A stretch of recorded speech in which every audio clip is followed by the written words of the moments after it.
سڵاوی خواتان لەبێ بیسەرانی رادیۆی ڕوودا و وەرگرانمان لە تۆڕە کۆمەڵایەتیەکان خۆشحاڵم بێمەوە خزمەتتان بۆ پێشکەشکردنی ئەڵقەیەکی دیکەی پۆدکاستی لەگەڵ ئادەم لە وەرزێکی نوێی پۆدکاستەکانی ڕووداودا. ئەمڕۆ باسی کاتەکانی بانگ دەکەین لە ئاینی پیرۆزی ئیسلام. بزانین ئەو کاتنامەیە کە لە کوردستان پەیڕەو دەکرێت لەسەر چ بنەمایەک ئەم کاتانە دەستنیشان کراوە و ئایا ئەم بنەمایانە هاوتەری بە لەگەڵ ئەو بنەمایانەی کە لە کتێبە فقیەکان و زانایان لە مێژووی ئیسلامدا باسییان کردووە و لە دەقەکانی قورئان و فەرموودەدا ئاماژەی بۆ کراوە. لێرە و لەوێ هەندێک جار باس لەوە دەکرێت کە ئەوەی ئێستا پەیڕەو دەکرێت هەندێک کەم و کوڕی تێدا هەیە. ئەو کەم و کوڕیانە لە کوێن، لە چ نوێژێکن یان لە چ وەرزێکی ساڵن و لە هەندێک شوێن دەگوترێ هەندێک لەو کاتانە ڕاست کراوەتەوە. ئایا لە چ ناوچەیەک بە وردی هەڵە هەیە لە هەموو کوردستان یان لە ناوچەیەکی دیاریکراوی بۆ نمونە وەک دۆک سلێمانی بتوێن پیشدەر یان هەر ناوچەیەکی دیکە و لەسەر چ بنەمایەک ئەمە دیاری کراوە کە کەم و کوڕی تێدا هەیە و ڕاستەکە چییە؟ اینجا ئەوەی کە ڕاستە ئایا ئێستا پەیڕەو دەکرێت یان نا. ئەم بابەتە گەنگێشە دەکەم لەگەڵ میوانەکەم لە ستۆدیۆ بەڕێز مامۆستا مەلا عەزیز خەزنەیی، مامۆستای ئاینی ئەندامی ئەنجومەنی باڵای فتووا لە هەرێمی کوردستان و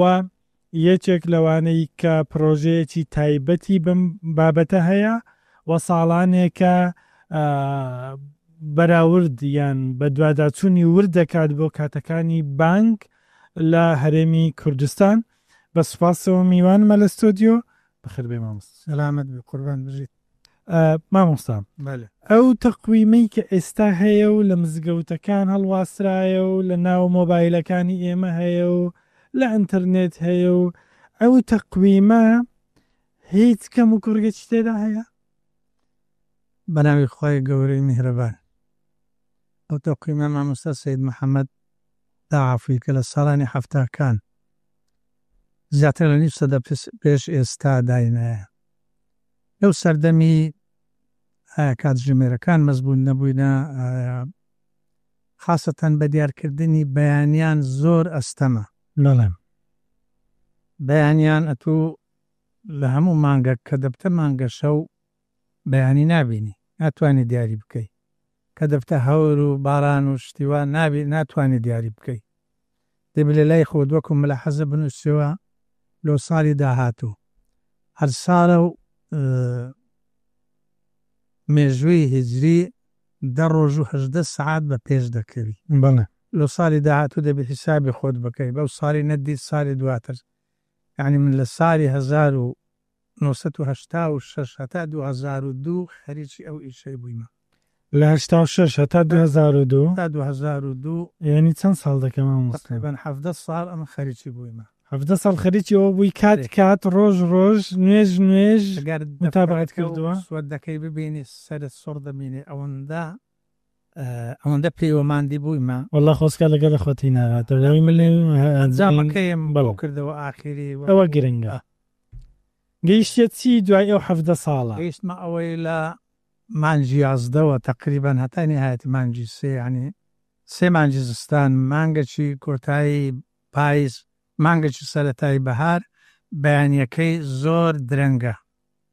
ینی خەڵک لە ناو شارە لە ناو ڕۆناچی هەستیان پێدەکرد، خاستە لە ڕەمەزانان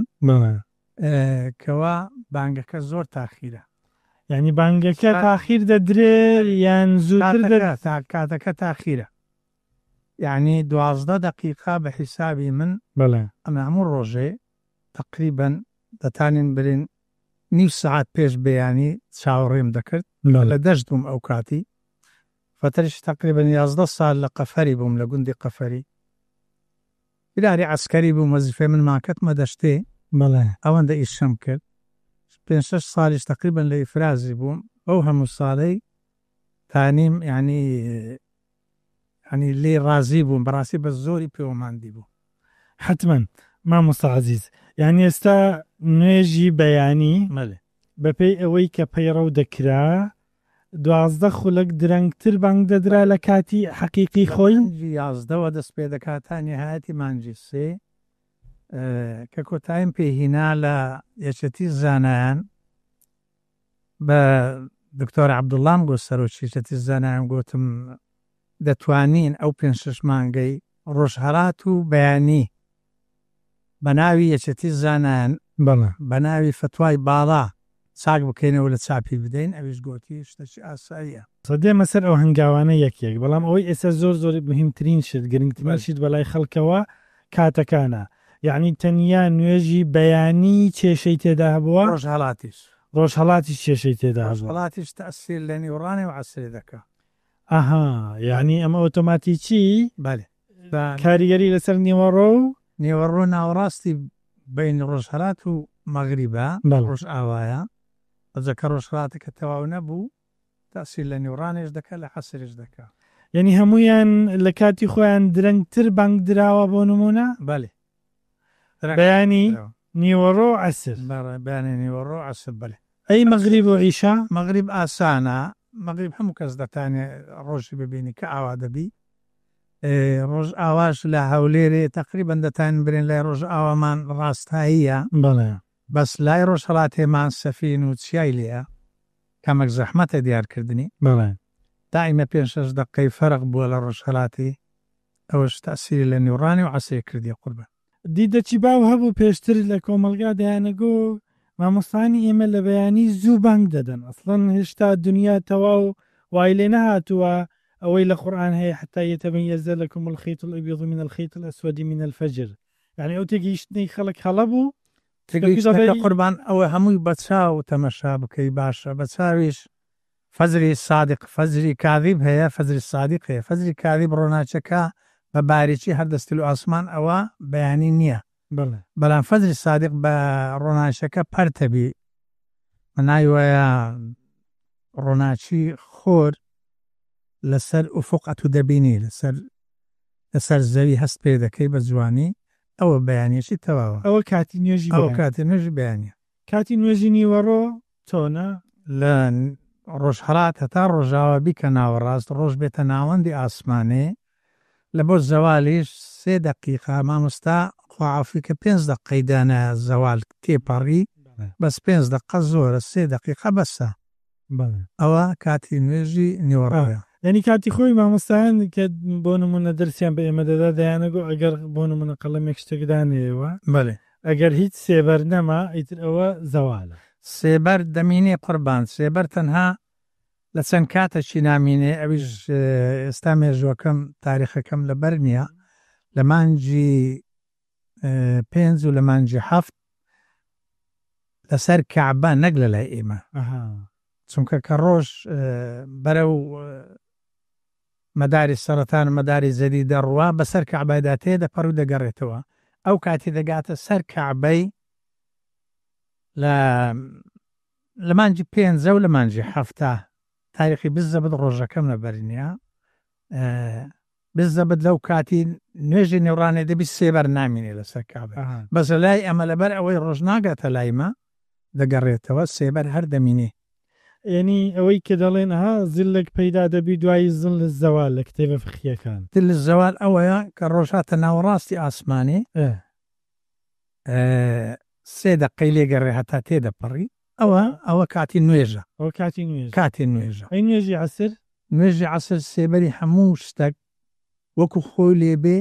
زائیدەن سێبەری نێوڕانی لۆ دیارکردنی دەبی سێبەرێکی شاقۆلی دروست بکەی نەک دارێکی بچەقێنی دار بەهما هەما بیچەقێنی ڕازدەر ناچی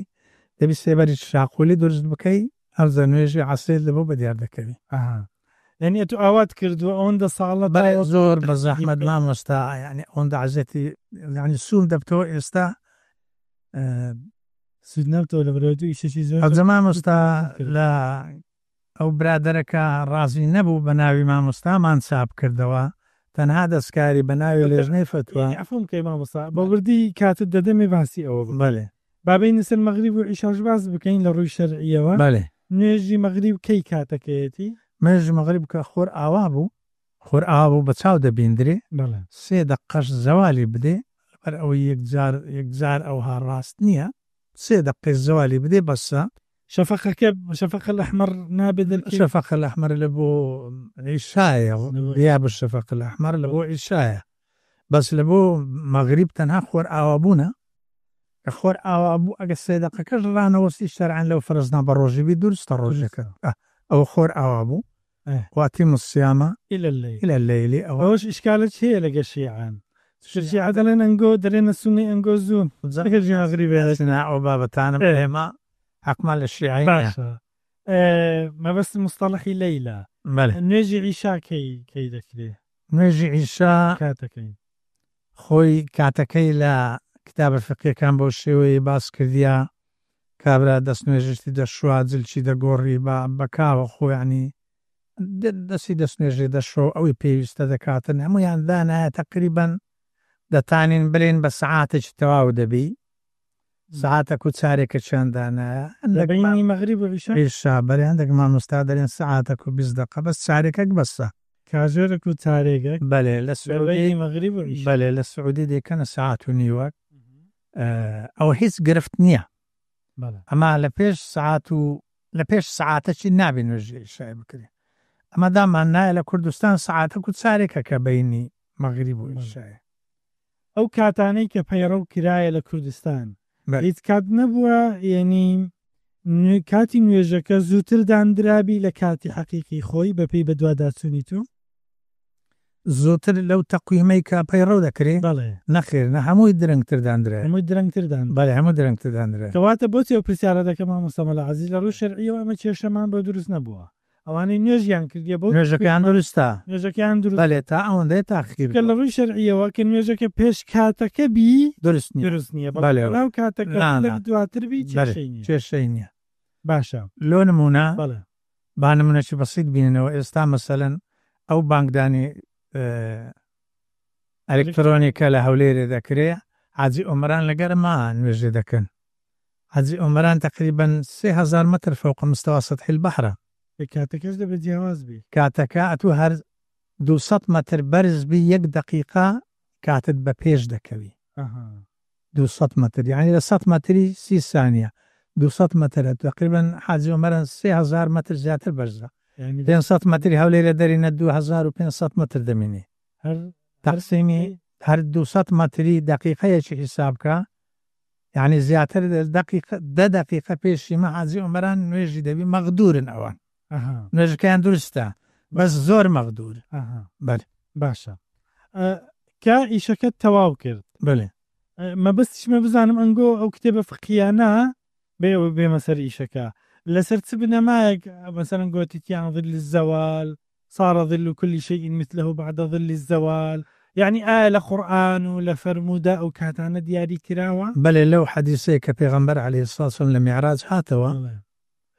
طبعا نجي يعني نكر لبر أو نيد الزاني نكاتكي نتسون بك لبوني ورو عزت جبرائيل عليه السلام هات كاتكي بيغو سونتو نجكي بيغو بوشيوي بيرو دكري روجي أولي هات لسرتاي نوێژەکانی پێگۆ ڕۆژی دووەم هات کۆتایی منە ئەو نوێژە ئەو کاتەی دەمێنێ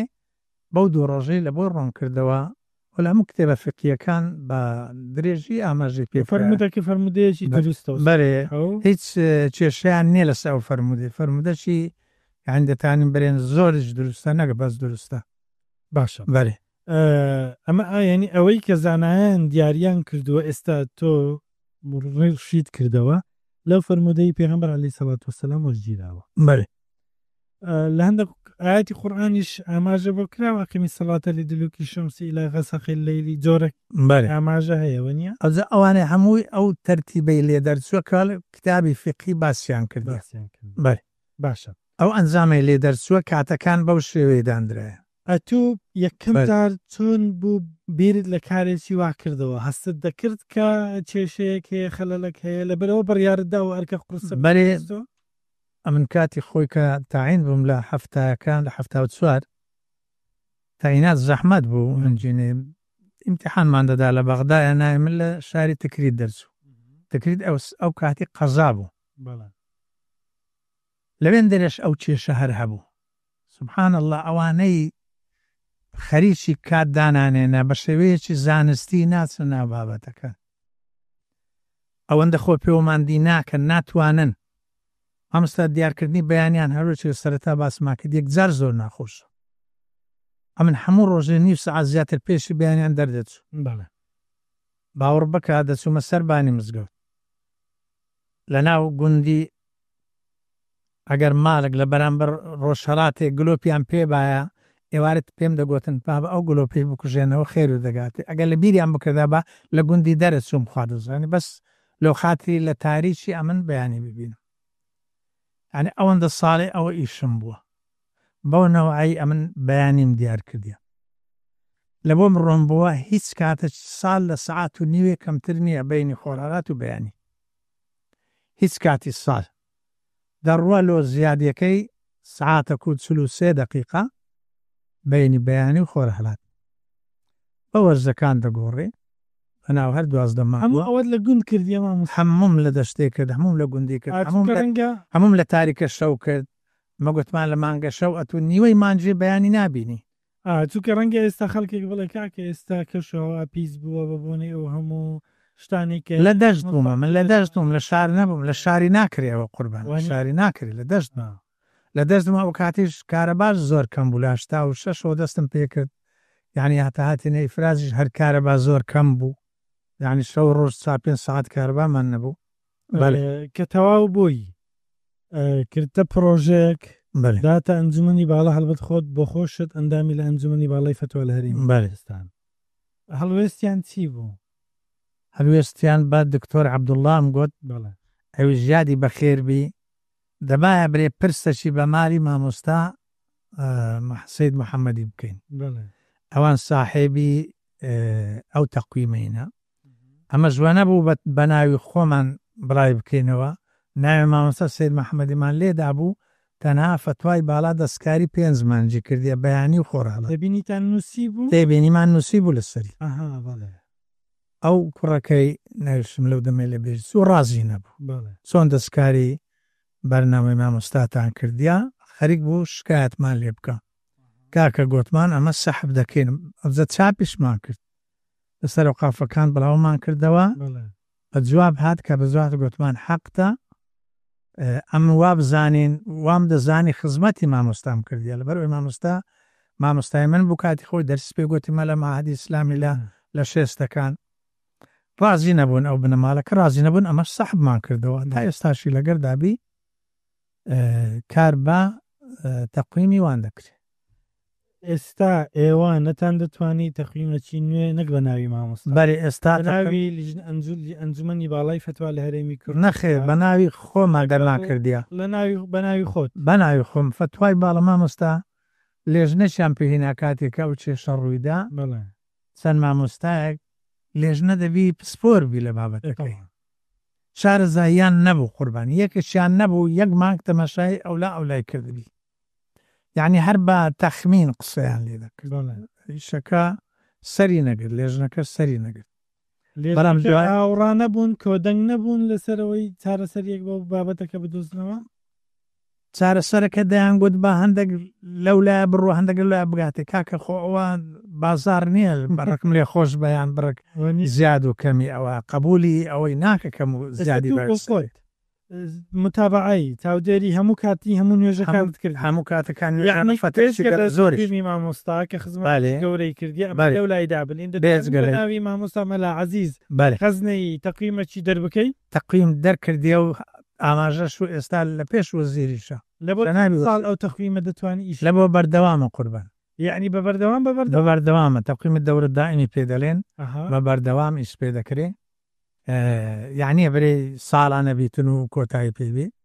ئەوە نییە بڵێ بە 30 ساڵ بۆ 50 ساڵ نەخێر ناسکوم کە خۆی کاتی خۆی قسەیەک باو بدیانەگو مامۆستا بۆ 50 ساڵی داهات و تەقویمیدانە بەڕخێری تەقویم ناگۆڕەوە بوو کە خەڵک خۆی شەو ڕۆژکە 24 ساعتە لە ساڵانی هەفتاکان بەرنامەی کامل دەباغە لە علم الجەمیع خوا عەفویکە 34 ساڵ ئەو بەرنامەی پێشکەش کرد کەم حەلەقە هەبوو لە دەستم دەچوو یعنی حتا لە عەسکەریش حەون دەدا ببینم گوتی ئێستان کاتژمێری هەموو جیهان دانرایەتەوە بیستە 24 ساعت و 1 سانیە ئەوش لە بیرم نەمایە باشی چەند هزار سال بۆتی سانیەکی دی زیاد دەکەوە وردە وردە زەوی سار دەبیتەوە بەس ئەوە نەک لە عمریمە نەک لە عمری سەتەها ساڵیمەش باشە بەێ ئێستا ئەو پرۆژەیە لە چێندەرە ئەو پرۆژە ئێستا لە خزمەت جەنابی وەزیری ئەوقافە ئەنجومەنی زانستی هەمووی لەسەر پێشکەشکردنی ئەو تەقویمە ڕایان یەک بوو تەقدیمی جەنابی وەزیریمان کردی ئێستا وەڵام من هاتەوە نازانین چاوەڕێ دەکەین ینی ئەنجومەنی زانستی سەر بە وەزارەتی ئەوقاف بالێ پشتگیری ئەو شێری کرد هەمویان مۆریان کرد لەسەر تەقدیممان کردیا چاوەڕێ ئەوەی نە جەنابی وەزیر فەرمانەشی بدە باشە بەێ لەو ماوەی کە ئەتوو کارت تێیدا کردووە چ سەر ئێشەیەک شتێک هاتۆتە پێشت کێشەیەکت ڕۆبەڕوو بۆتەوە کێشەکە تەنها ئەو غەڵەتەمان کرد بەبێ ئیزنی مامۆستای و بە ناوێوی چاپمان کرد ئەو برادەرە زۆر بەتوندی بە جواب هات ئەمە هەرچەندی گوتمان کاکە خزمەتی مامۆستامان کردیا ئەو ڕازی نەبوو ئەو جەبە لەسەر قسەیوی سەحبمان کردەوە شەرعیەوە بەێ ئێستا تو نەکوەکەوەی کەوا خاوەنی پرۆژەکەی ئەو پرسیار لێ دەکەم وەکو مامۆستایەکی ئاینی کە شارەزای شەرعی بەێ لە ڕووی شەرعیەوە بەێ هەر کاتێک ئەتوو حەقیقەتێکی شەرعیت لە بۆ دەربکەوی بەێ واجب نییە ئەتوو پێوە پابندبی بەێ واجبە یعنی ئێستا ئێمە بۆ نمونونەکە بۆمان دەرکەوتیە کە ئەو کاتە سەحیحە دروستەکە ئەوەیە کە ئێستا لە بەردەستی جەنابتە لە ڕوو شەرعیەوە ئێمە واجب نییە لەسەرمان بەپێی ئەو کاتە نوێیە بانگ بدەین بکەین ئەجە قوربان خاصەتەن لە ڕەمەزانان ئەتوو 12 دقیقا پاشی ئەوەی بەیانی زۆر ڕۆناک بێ ئەتوو بە 12 دقیقە دەتانی خواردن ئامادەکەی بخۆی و یعنی سحوری بە تەواوی بخۆی 12 دقیقە زۆرە کەم نییە 12 دقیقە تاخیرتر ئەزە لێرە زۆر خەتەرە بۆچی 12 دقیقە ئەتوو دەکەوێنەوە ڕۆژێمانەوەی ئەتوو لە ئیمساچی تێپەڕی وەڵا مامۆستانگۆ مامۆستاشی تێپەڕکەمە جێمان لە خزمەت جەنابتان لە مەوعیزە و ئامۆژگاریتان دەبی دەڵێن کەمە لە بانجیدا ئەگەر ئاوت لە دەوبی تەواو بەسە دەبی دای بنێ وەنیە زۆر لێرە ئەمە 12 دقیقە بەشی 12 دقیقەی تێدا نییە لە خستەیە بێڕێن هەر لە ناو بانگێکی دەبی کۆتایی بەرەوە لە بۆ ڕەمەزانە زۆر خەتەر ئەگەنا ئەتوو نوێژەکە تاخیر دەکەی قەیدی ناکات زەڕی نییە بەس لە بۆ ڕەمەزانێ خەتەرە زۆر یعنی دەکرێ بڵێین ئەو ڕۆژوانەی کە لە کوردستان دەگیرێن بەپێی ساڵنامەکەی کە ئێستا پەیڕەو دەکرێتە قیمەکە زستانان خەتەرە زستانان بەێ مەترسی ئەویان لەسەرەکە بەتاڵ ببنەوە لەبەرەوەی دەکەوت ناو ڕۆژ ئەمە ئەوەن دەیەرەبەر ئەوەی خەڵکەکە نازانی دەبی پەیڕەو بکرێ ئەوە چاک بکرێ هیچ چارەی نیە دەبی چاک بکاش ئەمە ئەرچی ئەنجومەنی فتوانیە ئەیکە ئەوان بەتوا مامۆستاتوان لە کوردستان قەیدنا کە فتوا نەزەریان نەزەریان قسەی لێ دەکە فتوا عملیان کەسی نییە دەوە پرسیاری کرد گەرمیان پرسیاری کرد تەقویمی خۆیان نارد ئاکرێت تەقویمی خۆی نارد هەمووی بە ئێمە دەستپێرن کەسیان نییە شارەزا و پسپۆر لە بابەتەکەی بەسکە ئێستا ئەوەیان بۆ ڕوون بۆ تو لەگەڵت قسەت کرد لەگەڵیان لە بۆ شەڕحکردن بەڵام واجب نییە لەسەریان یعنی ئەوانیش وەکو ئەنجومەنی زانستی بۆ تو تەوقیعکەن و مۆری بکەن کە بڵێ ئەمە ڕاستەکەیە من ناڵێم خۆوان پۆلیسیان نییە بچن جێبەجێ بکەن ئالین ئەوجەوە ئاخر مەحاولەمان تەقدیمی جەنابی وەزیریمان کردە کار پێ دەکەن ئالە مەسالەن پێ ناکەن کەیفی خۆ ناتوانین زۆر لە خەلچ بکەینەمە ئەو دەسەڵاتەمان نییە قسەیەکی کۆتاییت هەیە لەسەر ئەمە بیکەی ئێمە کاتمان تەواو بوو قسەی کۆتایی قوربان دەتوانم کەمە شاری هەولێر کەتیتە سەر هێلی پانی 36.15 هێلی درێژی 43.9 هاتی عندەتان برێن 44 تقریبا لەسەر خەریتە بینی هێڵەکان لەسەر خەتی ئیستیوا 111 کیلۆمەترە هەرچەندی بەرەو سەرەوەدەی تەسکە بیتەوە لە قوتبی شیمالی دەبتە سفر وانیا زۆرم حەولدا هەولێر کردە تقریبا 36 و هەندێک لەو 36ەی بینی ئەو هێڵەی چەندە لەسەر مامۆستایش مهندسم پرسی یەک جار لە مامۆستایانم پرسی هاتنە سەر ئەو ڕایەی تقریبەن دەتانن برین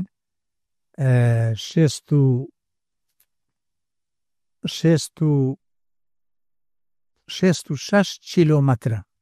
ئەنی هەرچەندی لۆ سەرەدەی تەسکە بێتەوە هەولێر کە تەسەر بینی هێڵەکان 66 کیلۆمەتر یعنی هەر دەتانین برین 15-16 کیلۆمەتر لە بۆ ڕۆژهەڵات بۆ ڕۆژاوە 1 دقیقە فەرق دەکاتن ئەوە بەنسبەت ڕۆژهەڵات و ڕۆژاوە مەسەڵەن ئەگەر هێڵەشی کامل بێتن ئەوە 4 دقیقە بینی هێڵەکان 4 دقیقەیە لە خەتی ئیستیوا گوتمان 111 کیلۆمەترە هەرچەندی لە بۆ سەرەوە دەڕۆی تەسکە بێتەوە ئاخیر دەبێتە سفر لە قوتبی شمالی ئەوە زۆرمان دیکردم هەتا ئەوەندەم دیتەوە یعنی ئێستا ئەمە لە ڕۆژهەڵات بچین ڕۆژاوە 16 کیلۆمەتر و نیو 1 دقیقە فەرق دەکا لە ڕۆژهەڵات درەنگترە لە ڕۆژاوە زووترە بەڵێ ئەگەر مساعدەش بکەی کاتەکانی بەیانی لە وڵاتانی شانشینی سعودیا 18 گۆشە و نیوە لە وڵاتی مسر 19 و نیوە لە ئیمارات و عومان و قەتەر 18 گۆشەیە لە سووریا 18 و نیوە لە مەغریب 19 گۆشەیە لە تورکیا و یەمەن 18 گۆشەیە لە عێراق 18 و نیوە لە هەرێمە کوردستانیش 18 و نیو هەتا 19 گۆشەیە هەر گۆشەی کە لێرە بە زاوی حساب دەکرێت لە بینی 5 دقە هەتا 7 دقەیە لەسەر هێلی برێن خەتی ئیستیوا هێلی یەکسانی 4 دقیقەیە چەندی لە بۆ سەرەوە بچی زیاد دەکا ئەو زاویانە لە کۆتاییەکانش تەبعەن لەناو ئەو تەقویمێدا بووم کە خۆر گیرە 2 دقیقە و 48 سانیە لە ساڵی 99 لە 11 هەشتی 99 ئەوەشم لەناو تەقویمەکەی نووسەوەکو یادگاریە بەێ زۆر سپاس مامۆستا عەزیز خەزنەی پێشمێژ و تاربێژ هاوکات ئەندامی ئەنجومەنی باڵای فتوە لە هەرێمی کوردستان ئەندامی کۆمەڵی فەلەکناسانی کوردستان ئەندامی ئەنجومەنی زانستیش لە وەزارەتی ئەوقاف سپاسەوەمان دومان کرد شانینێ قوربان لە خزمەتی زۆر موفق بیت شانینێ سپاس بۆ ئێوەش کە بینەر و بیسەری ئێمەن سپاس بە هاوکارانم تا دیدار ڕێسڵاوی ئێمە قوبڵ بفەرمونون واتان